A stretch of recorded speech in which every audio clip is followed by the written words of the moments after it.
मांगे क्या क्या? नमस्कार सर, मैं राष्ट्रीय महिला जाट मंच के सदस्य सुमन हुड्डा किसानों के पक्ष में आज खड़े हैं। और आप ये मेन बात समझिए कि नारी को आगे क्यों आना पड़ा। आज हर कोई किसान भाइयों के साथ है, बट औरत को घर से निकलना पड़ा, ये क्या मजबूरी हुई? आज औरत निकली है, कल को बच्चे भी निकलेंगे। तो हम ना किसी पार्टी के साथ, ना किसी सरकार के साथ, हम हैं सिर्फ अन्नदाता के साथ। किसान पुत्रियां हैं, किसानों के साथ है। उसके बाद मैं अपनी मांगे बताना चाहूंगी। फर्स्ट मांग है हमारी कि एमएसपी से नीचे किसान की फसल की खरीद ना हो। अगर वो खरीदा जाता है तो वो कानून के अंदर पनिशेबल हो, ये रिटर्न में दिया जाना चाहिए। दूसरी मांग है कि अगर किसान के साथ मंडी में या बाहर कहीं अन्याय होता है तो वो सिर्फ एसडीएम कोर्ट तक सीमित ना हो, वो उसको भी सुप्रीम कोर्ट जाने का अधिकार होना चाहिए जैसे बाकी बिजनेसमैन को होता है।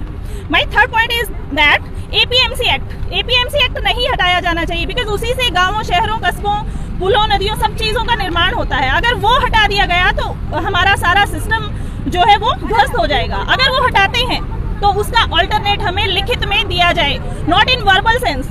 We want everything in written. उसके बाद है, अगर मंडी से बाहर कॉन्ट्रैक्ट फार्मिंग वाले जो किसान हैं, वो कॉन्ट्रैक्ट फार्मिंग वाले हैं, वो किसानों की फसल को नहीं खरीदते हैं, तो कौन खरीदेगा? किसान की फसल का 50% नहीं बेचना, हमें 40% नहीं बेचना, हमें बेचना है 100%। तो इस बात की लिखित गारंटी हो कि किसान की 100% फसल खरीदी जाएगी। नेक्स्ट इज स्वामीनाथन रिपोर्ट लागू की जाए।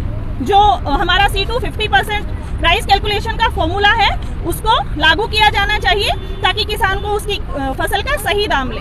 Six and last point is कि जो उत्पादन हमारे देश में हो रहा है, जो किसान हमारे देश में उत्पादन कर रहे हैं, उस फसल को हम बाहर से आयात ना करें जब तक हमारी फसल जो देश की है वो यूज ना हो जाए। हमारे किसान को प्रायोरिटी दीजिए, आप दूसरों को क्यों आयात करके प्रायोरिटी दे रहे हैं? बहुत सी हमारी अनाज ऐसे हैं जो हमारे पास ही बहुत आयात में है, तो हम आयात क्यों करें?